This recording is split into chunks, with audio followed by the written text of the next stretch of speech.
बचपन में ही मोहन के पिताजी की एक्सीडेंट से मौत हो गई थी। अब वो और उसकी माँ एक गांव के छोटे से घर में रहते हैं। उनके पास जायदाद के नाम पर 2 बीघा जमीन थी और उसकी माँ भी बहुत बीमार रहती थी।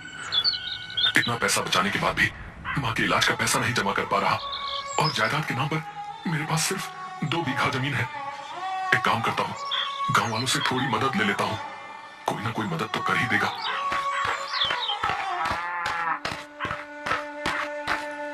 अरे सरपंच जी, मुझे मेरी माँ के इलाज के लिए थोड़े पैसे चाहिए, क्या आप मेरी मदद कर देंगे? देखो बेटा, मदद तो मैं तुम्हारी कर देता, पर मुझे तुमसे पैसे मिलने की कोई उम्मीद नहीं है, तो तुम मुझे माफ करना। अच्छा। फिर मोहन गांव के और भी बड़े बड़े लोगों से जाकर पैसे उधार देने के लिए कहता है, लेकिन कोई भी उसकी मदद नहीं करता। क्या करूं? गांव में तो कोई भी मेरी मदद करने को तैयार नहीं। मुझे खेत में काम करके ही माँ का इलाज करना होगा। फिर मोहन हर रोज खेत पर काम करता और थोड़े थोड़े पैसे जमा करके अपनी माँ के लिए दवाइयाँ ले आता, पर फिर भी इन सब में घर की पूर्ति नहीं हो पाती। मैं दिन भर मेहनत करता हूँ, पर मैं माँ को भरपेट खाना भी नहीं खिला पाता। कैसा बेटा हूँ मैं। एक काम करता हूँ, मैं अपने खेत के साथ ही दूसरों के खेत में भी काम करना शुरू कर देता हूँ। कम से कम मैं अपनी माँ को भरपेट खाना तो खिला सकूंगा, पर अभी तो चलकर थोड़ा आराम करता हूँ। फिर मोहन खेत के पास के बरगद के पेड़ के नीचे जाकर आराम करने लगता है और पेड़ के नीचे लेट जाता है। उसके पसीने की कुछ बूंदें जमीन पर गिर जाती हैं। थोड़ी देर बाद जब वो उठता है तो उसे वहाँ कुछ चमकता हुआ दिखाई देता है। अरे ये क्या चमक रहा है? अरे बड़ी अजीब बात है, मेरा सर जितनी जगह में था सिर्फ उसी जगह की मिट्टी चमक रही है। कहीं यहाँ कोई खजाना तो नहीं छुपा हुआ है? हाँ, मैंने सुना है कि पुराने जमाने के लोग जमीन में खजाना छुपा कर रखते थे। ऐसा कहकर वो वहाँ खोदने लगता है। थोड़ी देर की खुदाई के बाद उसे एक छोटा सा संदूक मिलता है। इतने छोटे से बक्से में क्या होगा? फिर वो उस बक्से को खोलता है। उसे उस तेज रोशनी के साथ एक कागज दिखाई देता है। हो सकता है इस कागज में खजाने का कोई नक्शा हो। अरे अरे वाह मोहन, तू तो करोड़पति बन गया। अरे ये कौन सी भाषा लिखी है? अब मैं ये कैसे पता लगाऊं कि इसमें लिखा क्या है? वो उस बक्से को अपने कुर्ते के जेब में रखकर खेत का काम करने लगता है और उस कागज के बारे में ही सोचता रहता है। घर जाकर वो अपनी माँ को सारी बातें बताता है।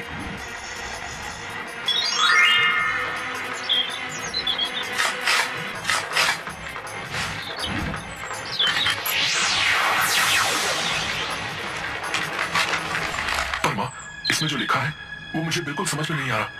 पता नहीं कौन सी भाषा में लिखा है। एक काम कर, तू इस कागज को लेकर बड़े से वैद्य के पास चला जा। उन्हें बहुत सी भाषाओं का ज्ञान है, वो बहुत ही भरोसेमंद भी है। हाँ माँ, बात तो तुम सही कह रही हो। फिर वो उस कागज को लेकर बड़े वैद्य जी के पास चला जाता है। आओ आओ मोहन, बैठो। साधना की तबीयत कैसी है? तबीयत तो वैसी ही है जैसी पहले थी। वैसे वैद्य जी, मुझे आपसे कुछ जरूरी बात करनी है। वैद्य जी, मेरे खेत के पास जो पुराना बरगद का पेड़ है उसके नीचे से ये मिला। मैं चाहता हूँ कि आप मुझे ये पढ़कर बता दें।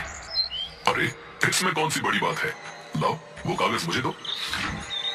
अरे इसमें तो इसी जादुई खिचड़ी के बारे में लिखा है। क्या जादुई खिचड़ी? फिर कागज में देखकर मोहन को उस जादुई खिचड़ी की विधि और सामग्री बताते हैं। पर वैद्य जी, इस जादुई खिचड़ी में ऐसी क्या खास बात है?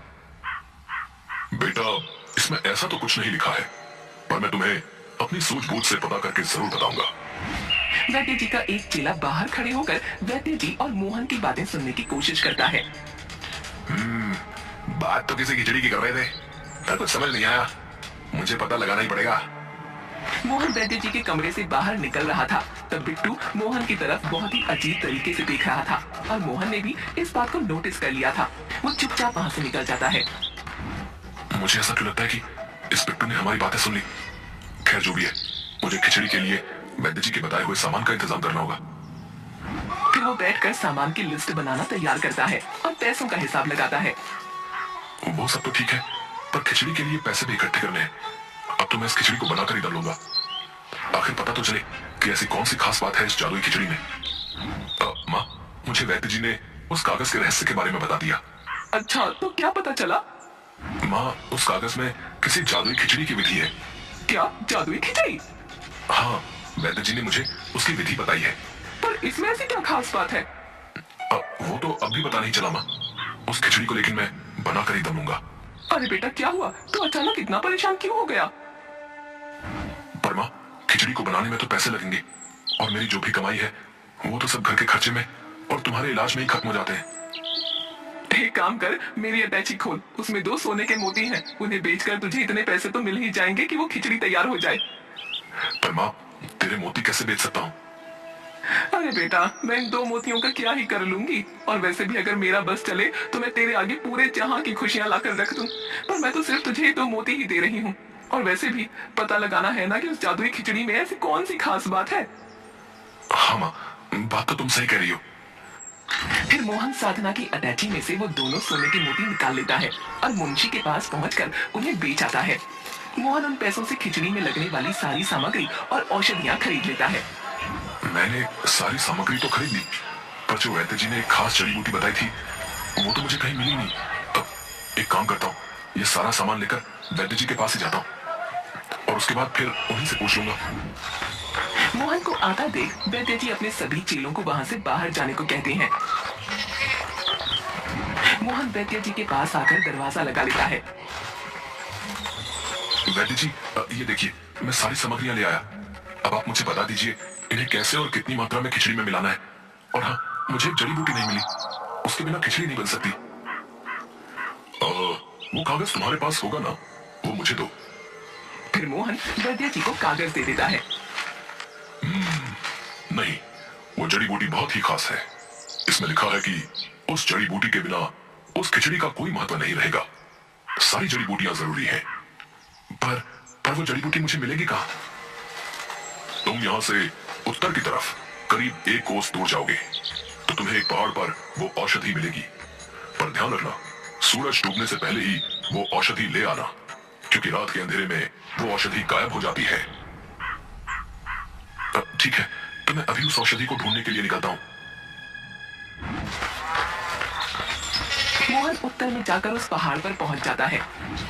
लगता है यही वो पहाड़ है जो वैद्य जी ने बताया था। फिर वो उस पहाड़ के ऊपर चढ़ता है। उसे दूर से ही वो औषधि दिख जाती है। उस औषधि को लेने के लिए एक लकड़ी के ब्रिज पर से गुजरना था।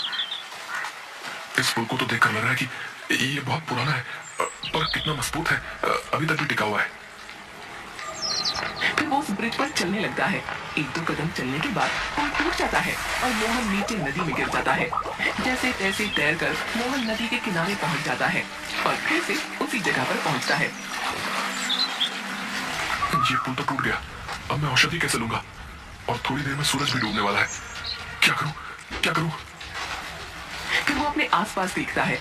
उसे पेड़ की एक मोटी बांस की लंबी टहनी दिखाई देती है। वो जाकर बांस की लंबी टहनी खींच कर ले आता है और दोनों पहाड़ के बीच में रख देता है और उस पर चलकर दूसरी तरफ पहुंच जाता है। अरे अरे वाह, ये तो वही खास जड़ी बूटी है। कितनी प्यारी खुशबू आ रही है इसमें से। और बहुत सारी जड़ी बूटियां तोड़ लेता है।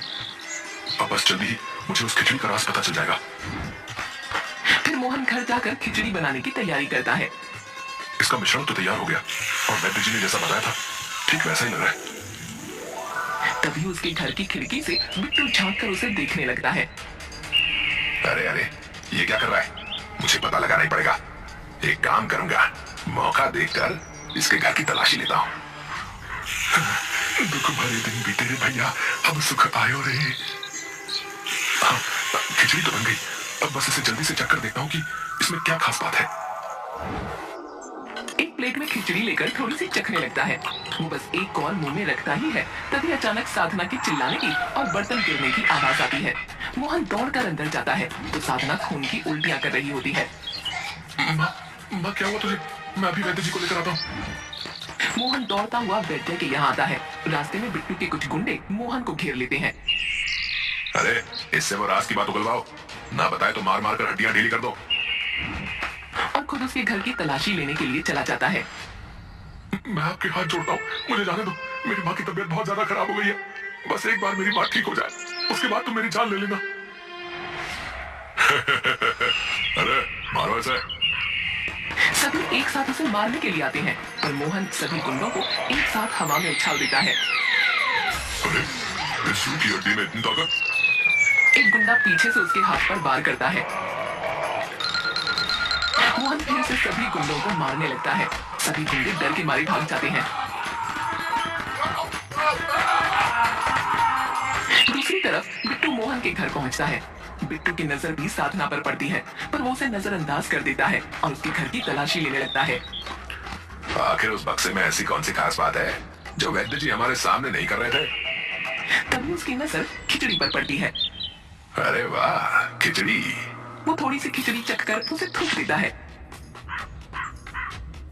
थू थू, थू, ये क्या बनाया है? इसे तो खाना भी बनाना नहीं आता। और फिर से संदूक ढूंढने लगता है और बिट्टू की नजर मोहन के कुर्ते पर पड़ती है। बिट्टू उस कुर्ते को टटोलता है तो वो संदूक उसी में होता है। हाँ, यही तो थी। इसी में कोई खास बात होगी। और बिट्टू वहां से चला जाता है। मोहन वैद्य जी के यहाँ जाकर देखता है तो वैद्य जी की हालत बहुत खराब होती है। वो जमीन पर गिरे हुए होते हैं। वैद्य जी, वो मैं आपको लेने आया था। मेरी माँ की तबीयत बहुत खराब है और यहाँ आकर देखा तो आप भी। मेरी बात सुनो बेटा, मेरा समय आ गया है। पर माँ उनकी तबीयत बहुत खराब है। वो खून की उल्टियां कर रही है। आप बताइए मैं क्या करूं? मेरी बात ध्यान से सुन। मेरा आखिरी समय आ गया है, पर वो जो जादुई खिचड़ी है उससे तेरी माँ की तबीयत ठीक हो जाएगी। वो खिचड़ी किसी का भी रोग ठीक कर सकती है। बस उस खिचड़ी को अच्छे काम के लिए ही इस्तेमाल करना, नहीं तो वो खिचड़ी बुरा असर भी कर सकती है। ठीक है, मैं वो खिचड़ी आपको भी खिला दूंगा तो आप भी ठीक हो जाएंगे। नहीं, अब मुझे किसी भी औषधि की जरूरत नहीं है। मुझे तो मेरे राम लेने आएंगे। ऐसा कहकर वैद्य जी वहीं दम तोड़ देते हैं। मोहन दौड़कर अपने घर जाता है और अपनी माँ को जल्दी से वो खिचड़ी खिला देता है। माँ ये खिचड़ी खा लो, बस थोड़ी सी खा लो। साधना खिचड़ी खा लेती है। खिचड़ी खाने के थोड़ी देर बाद ही उसकी माँ की उल्टियां बंद हो जाती हैं। ये तो चमत्कार हो गया। वो इतने सालों से उठ नहीं पाती थी और फिर खाट से उतर जाती है और चलने लगती है। देख वो चल भी सकती है। और दोनों खुश हो जाते हैं और एक दूसरे के गले लगते हैं।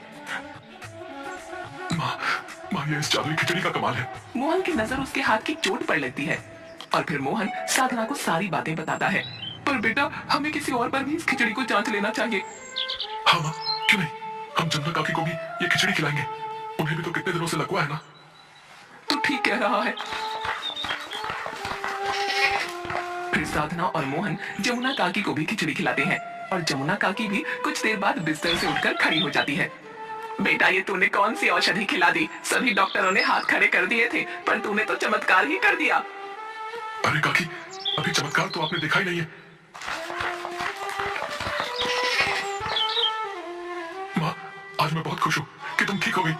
माँ, वैसे मैं क्या सोच रहा था कि जैसे इस खिचड़ी ने आपको ठीक कर दिया और जमुना काकी को ठीक कर दिया, तो क्यों ना मैं इस खिचड़ी से और भी लोगों को ठीक कर दूं। मैं खिचड़ी बनाऊंगा और एक ठेला लगाऊंगा जिससे सभी लोगों को इलाज भी मिलेगा और मेरी थोड़ी बहुत कमाई भी हो जाएगी। हाँ बेटा, बात तो सही है। हाँ, और मैं उस खास जड़ी बूटी को अपने खेत में लगा दूंगा जिससे मुझे बार बार तकलीफ भी नहीं उठानी पड़ेगी। अच्छा, तो ये किसी जादुई खिचड़ी के बारे में है। इनकी यही खिचड़ी चल रही थी अब से। मोहन सारी सामग्री इकट्ठी करके फिर से खिचड़ी बनाता है और ठेला लगा लेता है। ठेले पर लिखता है जादुई खिचड़ी वाला और देखते ही देखते आग की तरह बात पूरे गांव में फैल जाती है। मोहन हर किसी को कम से कम पैसों में खिचड़ी देने लगता है। मोहन की खिचड़ी के बारे में सुनकर एक औरत जिसे सालों से कमर का दर्द था, वो मोहन के ठेले पर अपने बेटे के साथ आती है। भाई, मैं तुम्हारी खिचड़ी के बारे में सुनकर बहुत दूर से आई हूँ। क्या सच में तुम्हारी खिचड़ी सभी रोगों का इलाज करती है? अरे माँ जी, ये लीजिए, आप पहले मेरी खिचड़ी खाकर तो देखिए। फिर वो औरत खिचड़ी खा लेती है। अरे बेटा, मुझे खिचड़ी खाकर बहुत अच्छा लग रहा है और मेरा दर्द वो भी अचानक छूमंतर हो गया।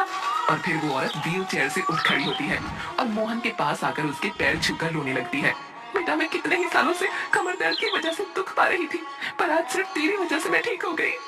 अरे माँ जी, ये आप क्या कर रही हैं? ये सब मेरा नहीं, ये खिचड़ी का कमाल है। बिट्टू भी ये सब होते हुए देख रहा था। अच्छा, तो ये खास बात है उस जादुई खिचड़ी में। अब तो मुझे भी ये खिचड़ी बनानी पड़ेगी। मैं इससे भी अच्छी खिचड़ी बनाऊंगा। बिट्टू कागज में पढ़कर खिचड़ी की विधि देखता है। अच्छा, तो ऐसे बनाते हैं जादुई खिचड़ी। वो जाकर सारा सामान ले आता है और उस कागज से मिलाने लगता है। खिचड़ी के लिए सारा सामान तो आ गया, पर ये कौन सी जड़ी बूटी है? अजी छोड़ो, एक जड़ी बूटी ना होने की वजह से क्या ही फर्क पड़ने वाला है। ये खिचड़ी बनाकर मैं सबसे बड़ा वैद्य बन जाऊंगा। बिट्टू भी खिचड़ी बना लेता है और मोहन के ठेले के सामने जाकर, अरे सुनो सुनो, अरे गांव वालों, देखो मैं भी जादुई खिचड़ी बना सकता हूँ भैया। बिट्टू भीड़ में खड़े एक आदमी को उसकी खिचड़ी खिलाता है। ये लो खाओ और खाकर देखो कि किसकी खिचड़ी ज्यादा अच्छी है। फिर वो आदमी उस खिचड़ी को खाता है। कैसा महसूस हो रहा है? कुछ आराम मिलाया नहीं? अरे अरे, तुमने इस खिचड़ी में क्या मिला दिया भाई? अरे तुम्हारी इस खिचड़ी से तो मुझे जुलाब लग गया। ना जाने क्या उलझुल खिचड़ी में डाल दिया और आया जादुई खिचड़ी बनाने वाला। अरे मारो इसे, मारो।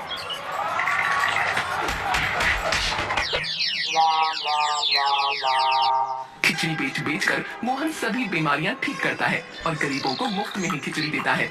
इस तरह मोहन की हालत भी सुधर गई और उसने गांव में एक बड़ा मकान और 25 बीघा जमीन